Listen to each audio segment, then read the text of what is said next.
family and friends. This is Beverly Black. How is everybody doing today? I hope everybody is well and blessed. We're going to chit-chat a little while. Come on around, gather around.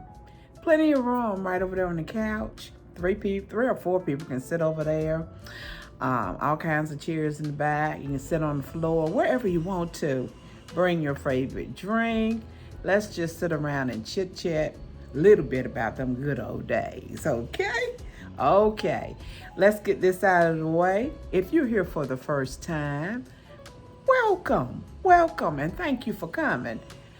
Watch this video in full, then hit that red subscribe button, hit that like, and leave a comment down below so I know that you were here today and that you have subscribed to this channel. Everybody is welcome here. We are all a family here. I'm everybody's Nana. So if you're looking for a Nana, a auntie, a granny, I'm everything but Meemaw. Please don't call me Meemaw. I'm everybody's Nana, okay? Let's just leave it at that. Okay, today we're talking about them good old days. Them good old days, I tell you, them days way back then. Did y'all used to sit around, on the porch and make some homemade ice cream? You remember that peach ice cream?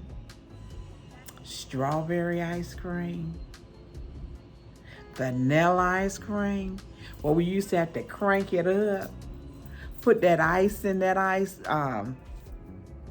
that little machine, and you had to crank and crank and crank and crank and crank, but it made the best ice cream, the very best ice cream. And if you were blessed, Mama might have made a little pound cake or a pie or some little dessert, and if not, the ice cream was good all by itself. That was the best ice cream. The one that you cranked and cranked. That's what we did. Would take turns, especially the bunch of kids around. One would do it for a while, then another one would crank for a little while, then another. But we got the job done. Got that ice cream made. Everybody got to get a little bit in the bowl and sit there and enjoy it. Oh my goodness. That was the best ice cream. Homemade ice cream. And then let's talk about them leftovers. You know how kids now, they don't want to eat leftovers. You say, they'll say, what's for dinner? And you say leftovers? We had that yesterday. You do good to get them eat it. Leftovers the next day. Ain't gonna be no third day. These kids now don't want to eat that.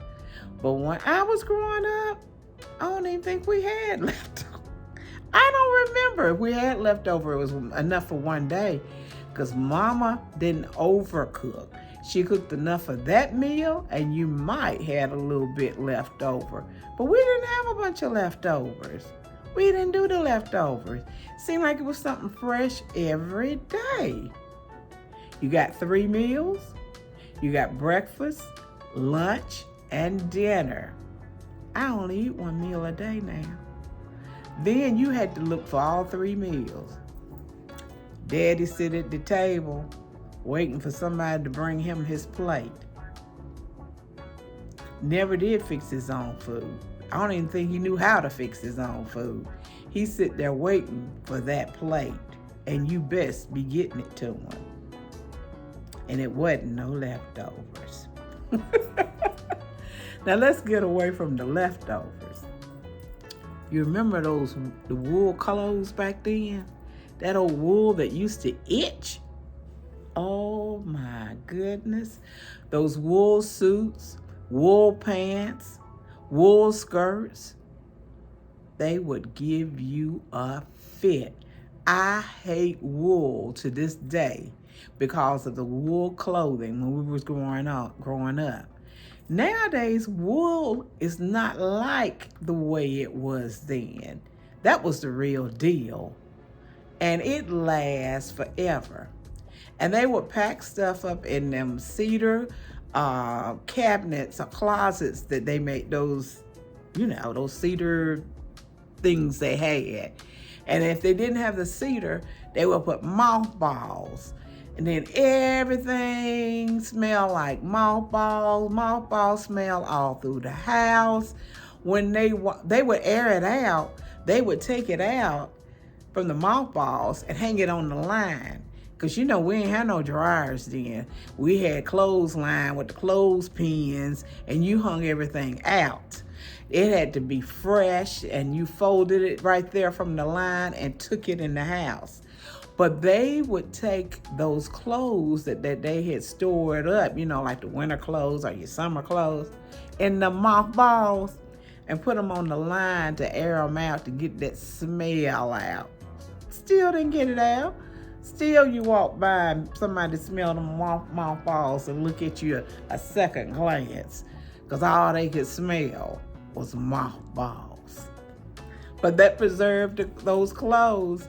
But it is still giving me chills to this day to think about the wool clothes, especially those wool skirts. And I ain't going to the wool pants. I didn't wear them. I don't even care if they had the line in them. They still itched. That was the awfulest itch. They still gave you trouble. And you know how everybody's running to the emergency room and to the doctor now? When we were little, they didn't do that. Who was the doctor? What did they do? They had them home remedies. They had them BC powders and them goodie packs that they would take, and them little things that they would put on your chest that would draw out the sickness. Them little packs they used to make that be stinking with garlic and onion and all that. But you know what? It worked. We weren't sick that much. I think I was the only sick little child to miss most of the first grade. Most of the first grade because I was sick. I still can't get over that. I don't know what was wrong with me, but that happened. But going to the hospital and to a doctor, we went, but how we go now? No, we didn't go to the doctor like that.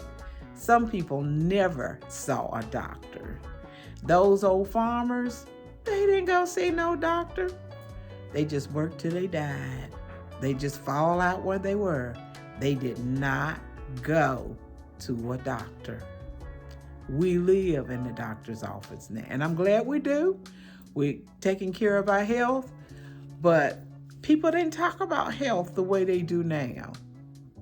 Every once in a while you hear somebody dying of cancer, they had some other, leukemia. I remember hearing that when I was little. And you just didn't hear the things like you hear now. People may have had it, but they didn't know they had it because they just went on. I'm just trying to see what other things I got written down here. We touched it when we talked about hanging that wool, on the line. But, people who had a washer, a lot of the washing machines were sitting on the front porch. You remember that? Them washers that you put the clothes through that thing to roll it, to get the water and stuff out of it. Those kind of washers. You were big time if you were blessed to have one of them washers. You were doing good. They would be on the back porch or the front porch. But when you seen somebody who had a washing machine like that, you would think, oh, they are doing it. They got it. They got a washer. Nobody thought about a dryer. The dryer was the clothesline. The clothesline that we used to play on. The clothesline was the dryer. Well, I didn't talk long enough today because I didn't want to be here long because I don't want to bore you with this stuff. But I just want to reminisce and think about some things and bring some things back to your remembrance. And you can add to it. Leave it in the comment what you think about it and some of the thoughts you have when you were little. You know how, and another thing, how you go to somebody's house and be about 5 kids in one bed and they done all peed on each other. You remember that? You don't know who did the pen, the main pen, because everybody was wet. Lord, let me shut up because I can keep going on and on and on. I'm so glad y'all came by with me today and sat and chit-chat with me for a little while and enjoyed your little drink that you had. I hope it was good. Everybody take care. Most of all, remember I love you, but God loves you more. Why? Because you are his masterpiece. You ain't no junk. You're a masterpiece. You're made in the image of God. Be blessed, everyone. Everyone have a prosperous day. See you soon. Bye-bye. Love you.